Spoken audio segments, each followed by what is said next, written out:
সুপ্রিয় দর্শক, আসসালামু আলাইকুম। আজকে রেসিপিতে স্বাগতম জানাচ্ছি। আজকে আমি খুব সহজ করে একটি খুব মজাদার পুডিং রেসিপি নিয়ে চলে আসলাম।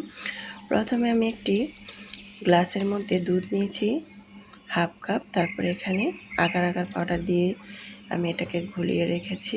গরম দুধ না, ঠান্ডা দুধ, এর মধ্যে আগার আগার পাউডার দিয়ে আমি গুলিয়ে রেখেছি। তারপরে আমি আরেকটি আয়োজনে চলে আসলাম। চুলায় একটি প্যান বসে এখানে 2 কাপ দুধ দিয়েছি। দুধ দিয়ে তারপরে দুধটাকে জাল করে আমি 4টা এলাচ দিয়ে দিলাম মাঝখান থেকে একটু কেটে। তারপরে এটা যখন বলক চলে আসছে তখন আমি এখানে দিয়ে দিলাম চিনি। চিনিটা আমি হাফ কাপের থেকে একটু বেশি পরিমাণ দিয়েছি। এটাই পারফেক্ট মিষ্টি হবে, বেশি মিষ্টি দিলে ভালো লাগবে না।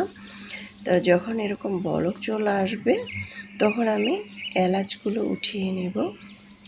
খুব সুন্দর করে অনবরত নেড়ে চেড়ে এটাকে আমি জাল করে নিয়েছি। দেখতে পাচ্ছেন দুধের ঘনটা কতটুকু। তারপরে আমি যে আগার আগার পাউডার দিয়ে দুধটাকে গুলিয়ে রেখেছি সেই দুধটা আমি আবারও নেড়ে চেড়ে দুধের মধ্যে দিয়ে দিচ্ছি। দেখতেই পাচ্ছেন অনবরত নেড়ে চেড়ে দিতে হবে, না হলে চাকা চাকা হয়ে যাবে। যখন এরকম বলক চলে আসবে তখন এটাকে উঠিয়ে নেব, না হলে আবার বেশি ঘন হয়ে যাবে, বেশি জাল করা যাবে না। তারপরে আমি এরকম একটা হাঁড়ি নিয়েছি, আপনারা যে কোনো হাঁড়ি নিতে পারেন। এরকম একটা হাঁড়ি নিয়ে আমি এটার মধ্যে ঢেলে দিয়েছি। তারপরে এটা ঠান্ডা করতে রেখেছি। আরেকটি আয়োজনে চলে আসলাম। চুলায় একটি প্যান বসিয়ে এখানে আমি হাফ কাপ চিনি দিলাম, 1 কাপ পরিমাণ পানি দিলাম। পানি দিয়ে আগার আগার পাউডার দিয়ে দিলাম হাফ টেবিল চামচ। তারপরে আমি এখানে একটু জর্দার রং দিয়ে দিলাম 1 চিমটির মতো, অল্প পরিমাণ। তারপরে ফুড কালার দিলাম একটু পরিমাণ, দিয়ে সুন্দরভাবে অনবরত নেড়ে চেড়ে এটাকে মিক্স করে নিলাম। তারপরে এখানে 2 টেবিল চামচ লেবুর রস দিলাম।